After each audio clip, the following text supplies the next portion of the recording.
Part of the development of the underground station was to provide new access to the Piccadilly, the Northern and the Victoria line to relieve congestion, and also to provide step-free access to the deep underground lines here at the King's Cross station. The deepest point of excavation for the project was 21 meters below ground. So if you think about it, that's on the order of 7 stories underground. It's absolutely massive. Funding was withdrawn for the project, so things were put on hold for approximately a year.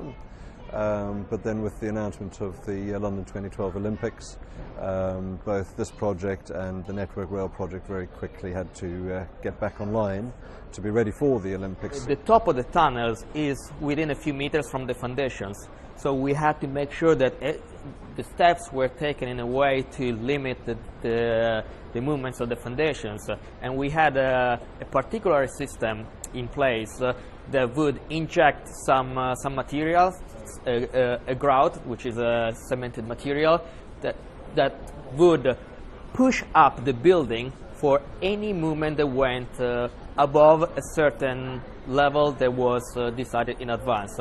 So this is a fantastic technique, because anything that is affected by a construction on the ground can be pushed back in the original position, and it allows the construction of big tunnels anywhere in a large city like London, where there are a lot of very nice and very important buildings. It's a large space in terms of the extent and plan, but it's a fairly uniform space in terms of the height.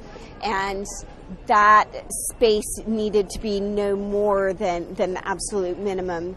That's because of the King's Cross Mainline station above. We also weren't able to get any natural light in because of the King's Cross Mainline station above. And all of those things make the space in a way less pleasant than you'd ideally want it to be. So our challenge architecturally was to try and animate the space. So on the one hand, we needed it to be very clear. It needs to be very obvious how you move through as a passenger. You should not even be having to think or make decisions. It should just be obvious and logical. But at the same time, as architects, we wanted to make it a pleasant space to be. And so we did that with the ceiling, which was pretty much the only thing that we had to play with.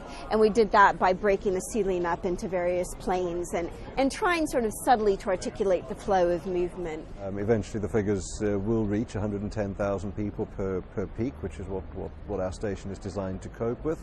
And there's no reason why that won't be able to continue to grow, and with new signalling we'll naturally clear the platforms quicker, which will make the whole experience of travelling through the station a pleasant one.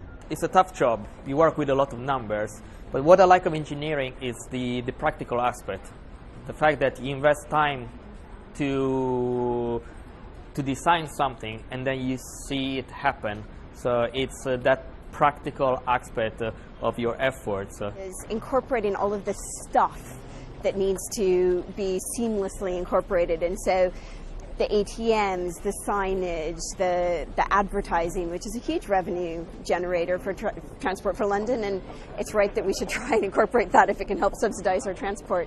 There are very strict requirements in terms of light levels, so we need to have quite a few lights.